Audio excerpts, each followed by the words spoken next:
लेके आए आपके लिए नेक्स्ट वीडियो।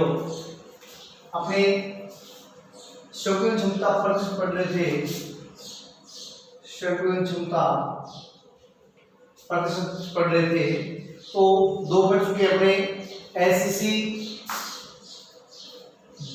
एससीसी, एफसीसी दो पढ़ चुके। आज पढ़ रहे हैं बीसीसी, अंतः केंद्रित एक एक कोशिका, अंतः केंद्रित एक एक कोशिका या काय घनीय कृष्ण संरचना में संकुलन क्षमता निकालना। इसको बोलते हैं body centred cubic unit cell. इसलिए क्या करेंगे, अपन को ये पता है कि संरचना में घन के कोणों के कर्ण एक दूसरे को स्पर्श नहीं करते, ये कोणा और ये कोणा एक दूसरे को स्पर्श नहीं कर रहा है, तो इन कोणों को स्पर्श करने के लिए क्या करेंगे, इनके ऊपर एक काय विकिरण खींचेंगे। ये देखो यहां से लेकर के यहां तक ये काय विकिरण है, तो काय विकिरण खींचेंगे तो ये गोले एक दूसरे को टच करेंगे। तो अपने को ये भी पता है इसमें कि परमाणु की त्रिज्या, परमाणु की त्रिज्या को r से लिखते हैं। एक एक कोशिका में कोर की लंबाई ए दे रखी है आपको, और अपने पढ़ गए हैं कि बीसीसी में परमाणु की संख्या 2 होती है। तो यहाँ पर गोलों का आयतन कितने गोले हैं, 2, तो 2 से इसको मल्टीप्लाई कर देंगे। गोलों का आयतन का सूत्र होता है 4/3 पाई आर की क्यूब, आपके सामने। तो इसे 2 से इसको मल्टीप्लाई कर दिया, ये हो गया 8/3 पाई आर की क्यूब। ये गोलों का आयतन हो गया। अब त्रिभुज, ये देखिएगा त्रिभुज ए बी और सी, अब सामने दो त्रिभुज बन रहे हैं ए बी सी और ए सी बी। तो यहाँ पर अभी अपने पहले पढ़ के आ चुके हैं कि यहाँ पर एक गोला है, यहाँ पर भी एक गोला है और यहाँ पर भी एक गोला है। तो इस गोले की वजह से यहाँ नहीं है, ये आपका ए है और ये आपका बी है। तो आर और आर, ये तो होगी 2r और ये होगी आर, ये होगी आर। एडी का मान कितना गया, 4r, क्योंकि ये काय विकिरण हमने बीच में खींचा है। तो तीन गोलों के जुड़ने से काय विकिरण पूरा होता है। तो यहाँ पर त्रिभुज ए बी सी में अपन निकालेंगे कर्ण स्क्वायर का। तो क्या होगा, कर्ण स्क्वायर बराबर आधा स्क्वायर, पाइथागोरस प्रमेय का फॉर्मूला लगेगा कर्ण स्क्वायर बराबर आधा स्क्वायर प्लस में लंब स्क्वायर। ये अपने को वैल्यू रखनी है ए सी का मान, तो बी ए बी का मान दे रखा है, ये रहा ए बी का मान ए। उसके बाद में आपको बी सी का मान भी दे रखा है ए, मैंने मान इसके पुट अप कर दिए हैं। तो ए सी स्क्वायर बराबर ए स्क्वायर प्लस में बी स्क्वायर। अब ए सी स्क्वायर का मान इन दोनों को जोड़ देंगे 2a स्क्वायर हो जाएगा। चलो सेकंड पार्ट, ये था इसका फर्स्ट पार्ट। अब सेकंड, ये त्रिभुज कौन सा, ए सी डी, इस त्रिभुज की मैं बात कर रहा हूँ। ये आपके सामने जो है ये त्रिभुज ए सी डी की। तो अपने पता है सबसे लंबा कर्ण कौन है, एडी है लंबा है। उसके बाद में एडी स्क्वायर बराबर ए सी स्क्वायर प्लस में एडी स्क्वायर। अपने एडी स्क्वायर का मान निकालना है, तो अपने को ए सी का मान दे रखा है, ये रहा, ये अपना ए सी का मान है कितना, 2a स्क्वायर प्लस ए स्क्वायर। एडी का मान ये रहा ए स्क्वायर। तो ये मान अपन लोगों ने लिख दिया है, चूंकि ए स्क्वायर का मान निकाल के आ चुके हैं, ये मान यहाँ पर करना है।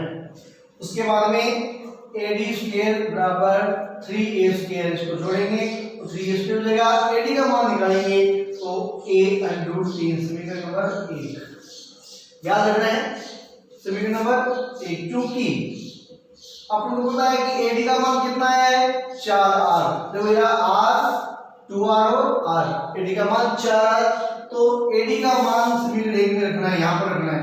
तो 4r बराबर a√3। अब a का मान निकालेंगे तो 4r बटा में √3।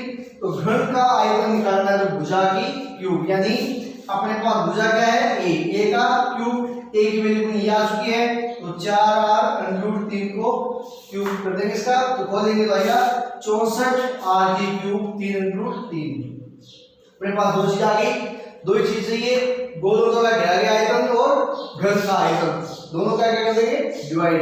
यानी इस गोलों का घेरे गए आयतन में घन का आयतन का भाग देंगे तो अपना संकुलन क्षमता आ जाएगी। तो फॉर्मूला क्या कहता है, बीसीसी में संकुलन क्षमता प्रतिशत निकालेंगे तो क्या आ जाएगा, गोलों द्वारा घेरा गया आयतन बटा घन का आयतन इंटू 100।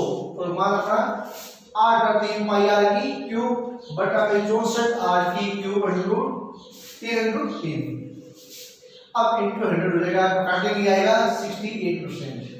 काटेंगे कितना आएगा, 68% आएगा, यानी 68% जो है ये भाग गोलों के द्वारा घेरा गया है और जो रिक्त स्थान है वो है 32%। यानी अपने जो आज बीसीसी में संगम क्षमता प्रतिशत निकाली है, इसमें ध्यान रखने वाली बात यह है कि अपने को एग्जाम में पूछता है कि गोलों के द्वारा आच्छादित क्षेत्र कितना है और रिक्त क्षेत्र कितना है, ये आपको याद रखना है। तो इसको करना कैसे, और दोबारा फिर देखिएगा। अंतः केंद्रित, अंतः मतलब कोई भी से आपका इस प्रकार से ये एक घन है तो इसका बॉडी सेंटर ये होता है, इस सेंटर मिलाएंगे तो यहाँ पर जो ये सेंटर मास है इसकी बात करें तो यहाँ इस प्रकार से गोल की व्यवस्था बनती है, यार ये तो यहाँ इसका मतलब ये हो गया कि ये काय विकेट खींचेंगे तब ये फिर इसको मतलब प्रेस करेगा, ये कोना और ये कोना इसको प्रेस नहीं करते हैं, काय विकेट खींचेंगे तब ये इसको प्रेस करेंगे। तो अपन को पता है कि गोलों की त्रिज्या को r से लिखते हैं, तो परमाणु त्रिज्या, गोला परमाणु तो है, परमाणु त्रिज्या क्या हो जाएगी r। एक एक कोष्ठिका में कोर की लंबाई क्या हो जाएगी a। बीसीसी में परमाणु संख्या 2, गोल द्वारा घेरा गया आयतन अपने को पता है बीसीसी में 2 होते हैं, 2 से इसको मल्टीप्लाई कर देंगे 4/3 पाई r की क्यूब, तो 8/3 पाई r की क्यूब। अब त्रिभुज AB देखो ये रहा A B और C, तो कर्ण स्क्वायर बराबर पाइथागोरस में लगेगी यहाँ पर AB स्क्वायर प्लस में BC स्क्वायर। तो AC का मान AC स्क्वायर का मान निकालना है, ये मान आपको AA दे रखा है तो मैंने A स्क्वायर क्या आ जाएगा AC बराबर 2A स्क्वायर। और सेकंड स्टेप क्या है इसका, ये जो बन रहा है त्रिभुज इसको ACD बोलते हैं, त्रिभुज ACD में AD स्क्वायर बराबर AC स्क्वायर प्लस में AD स्क्वायर। AC का मान ये रहा, मैंने इंक्लूड कर दिया यहाँ, एक स्क्वायर होता ही है इसका मान। अब AD स्क्वायर बराबर 3A स्क्वायर, तो AD का मान आ गया A, ये स्क्वायर का मान था, AD का मान A इंटू 3, समीकरण नंबर 1। अपन जानते हैं AD का मान कितना आ रहा है 4, कहां से, ये रखो आप करने 4 आ रहा है यहाँ से। अब करना है क्या इसमें कि यहाँ पर 4 मैंने मान कर दिया, ये आ गया A का मान आ गया, घन का एक होता है भुजा की क्यूब, तो भुजा का मैंने मान कर दिया तो 64 आ गई क्यूब, 3 आ गया।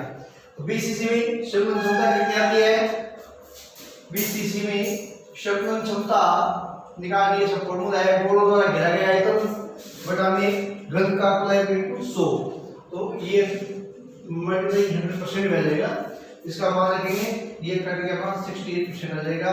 जो आच्छादित ये है ये रिक्त स्थान है, इसमें अपने को याद रखना है। बने रहिए नेक्स्ट वीडियो के लिए, लगभग ये चैप्टर 75% पूरा हो चुका है, उसके बाद में आपको नेक्स्ट जो वीडियो है वो डाले जाएंगे। इसमें जो भी डाउट है उसको क्लियर कीजिएगा, बोर्ड के लिए बहुत इंपॉर्टेंट है, ये ग्रेजुएशन है, इसकी थ्योरी है, ये मस्ट है, तो याद कीजिएगा। Okay bye, thank you. अब अपने इसके बाद में अभी जो अपने एफसीसी बीसीसी में संगम क्षमता निकाल के आए हैं, इसके बाद में अब आता है एक एक कोष्ठिका या क्रिस्टल संरचना में घनत्व निकालना। घनत्व को डी से लिखते हैं और से भी लिखते हैं, तो फॉर्मूला इसका z गुणा m बटा a की क्यूब यानी भुजा की क्यूब और अवगाद्रो संख्या। तो मैंने ये फॉर्मूला तो याद रखना, यहाँ पर z क्या है, एक एक कोष्ठिका में परमाणुओं की संख्या जो हमने निकाल लिया ना एफसीसी में बीसीसी में, या ज्यादा बिंदुओं की संख्या, परमाणु की संख्या या ज्यादा बिंदुओं की संख्या आई यहाँ पर। m है जो भी आपको परमाणु देगा उसका परमाणु भार आएगा, जो a m u या यूनिफाइड मास में आएगा। ये है एक एक कोष्ठिका की कोर की लंबाई, यानी कोर की लंबाई क्या आपको दी जाएगी। अब है ए नॉट अवगाद्रो संख्या जो फिक्स मान है 6.023 10 की पावर 23। अब एक एग्जांपल करते हैं, देखो ये फॉर्मूला जो है इस फॉर्मूले में अब ये एग्जाम्पल के दौरान बताया जा रहा है एफसीसी संरचना में कोर लंबाई 400 पिकोमीटर है और परमाणु का भार 60 यूनिफाइड मास है। तो एक एक कोशिका का घनत्व ज्ञात करना है। तो सबसे पहले आपने जब भी एक बोर्ड का क्वेश्चन करते हैं तो गिवन वैल्यू लिखी जाती है कि आपको क्या दिया हुआ है सवाल में। तो गिवन अस आपको एफसीसी दिया हुआ है, तो एफसीसी में कुल परमाणु की संख्या कितनी होती है 4 बढ़ गए हैं, तो Z बराबर 4। m की वैल्यू आपको दे रखी है 60 और a का मान भी आपको दे रखा है 400 पिकोमीटर। इसको सेमी निकालना है तो 400 गुणा 10 की पावर -10 से मल्टीप्लाई कर देंगे तो इसकी वैल्यू चेंज हो जाएगी, क्योंकि आवर्त संख्या जो होती है वो इसमें इकाई इसकी जो है वो आपको निकालनी है, वो इकाई होती है ग्राम प्रति सेमी क्यूब। तो अभी रो बराबर Z गुणा m a की क्यूब इनटू n नॉट यानी आवर्त संख्या होगी। तो 4 गुणा 60 ये वैल्यू रख देंगे तो ये वैल्यू का जो कुल मान आएगा 6.23 ग्राम प्रति सेमी क्यूब। तो ये तो अपना एक सवाल है। इस प्रकार से सीसीपी का, बीसीसी का, एससीसी का कोई भी पूछ देगा तरीका इसका ये रहेगा, आपको याद रखना है। उसके बाद आता है बैंड सिद्धांत, धातुओं में चालन बैंड सिद्धांत या अणुकक्षक सिद्धांत अपने को पढ़ना है। तो इसमें अपने पढ़ गए हैं कुचालक, सुचालक और अचालक। कुचालक अचालक एक होता है, अर्धचालक और चालक कहते हैं। देखो यहाँ बैंड सिद्धांत या अणुकक्षक सिद्धांत क्या कहता है, मैंने देखा इसमें एक तो संयोजी बैंड होता है, एक होता है चालक बैंड, और डेल्टा ई जो है वो ऊर्जा अंतराल है। तो जो चालक धातुएं होती हैं उसमें ऊर्जा अंतराल नगण्य होता है, तो संयोजी बैंड से जब इसको त्वरित किया जाता है, आवेशित किया जाता है, तो संयोजी बैंड के जो इलेक्ट्रॉन्स होते हैं वो चालक बैंड में ट्रांसफर हो जाते हैं, उद्देश्य हो जाते हैं और चालकता दिखाते हैं। इसी प्रकार अर्धचालक में जो गैप है वो चालक से कुछ ज्यादा होता है और अचालक से कम होता है। यहाँ ऊर्जा अंतराल इससे थोड़ा, इसमें ऊर्जा अंतराल है नहीं, इसमें ऊर्जा अंतराल पाया जाता है। तो यहाँ पर कुछ ऊर्जा देने पर इलेक्ट्रॉन ट्रांसफर हो सकते हैं, इलेक्ट्रॉन चालक में जा सकते हैं, इसलिए बोलते हैं इसको अर्धचालक। जबकि अपने पास में कुचालक या अचालक है, इसमें ऊर्जा अंतराल डेल्टा ई है, मैक्सिमम है।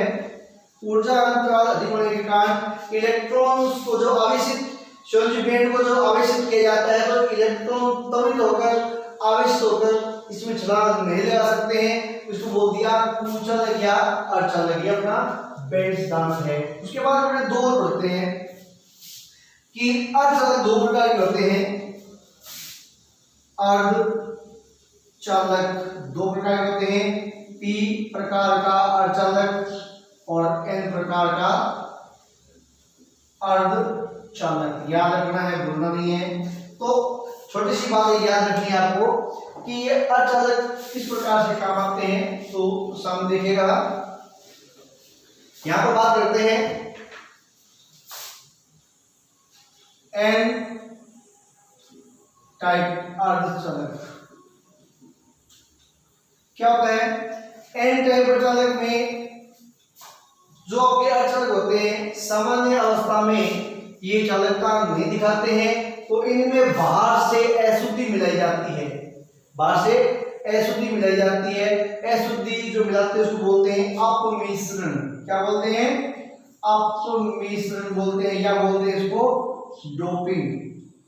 अब डोपिंग करने के बाद में ये जो एन टाइप के जो अर्धचालक वो एक्टिव हो जाते हैं और क्रिया करते हैं। तो हमेशा एन में एन ग्रुप की, नाइट्रोजन परिवार की डोपिंग की जाती है, नाइट्रोजन, फास्फोरस और आर्सेनिक। ये एन में एन की नाइट्रोजन, फास्फोरस और आर्सेनिक इसकी डोपिंग की जाती है, तो ये एक्टिव हो जाता है।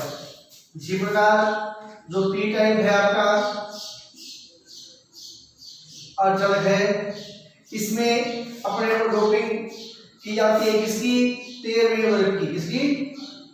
इसमें तो होगी 15वें वर्ग की होगी और इसमें 13वें वर्ग की डोपिंग की जाती है और ये एक्टिव हो जाता है। तो अर्धचालक दो है मेरे पास में, जर्मेनियम और सिलिकॉन। जर्मेनियम और सिलिकॉन है, ये दो अर्धचालक होते हैं। तो अर्धचालक दो प्रकार के मैंने बताया आपको, एन और पी टाइप का, जिसमें सिलिकॉन और जर्मेनियम परमाणु काम में आते हैं। बाकी विस्तार से नेक्स्ट वीडियो पढ़ेंगे। ओके।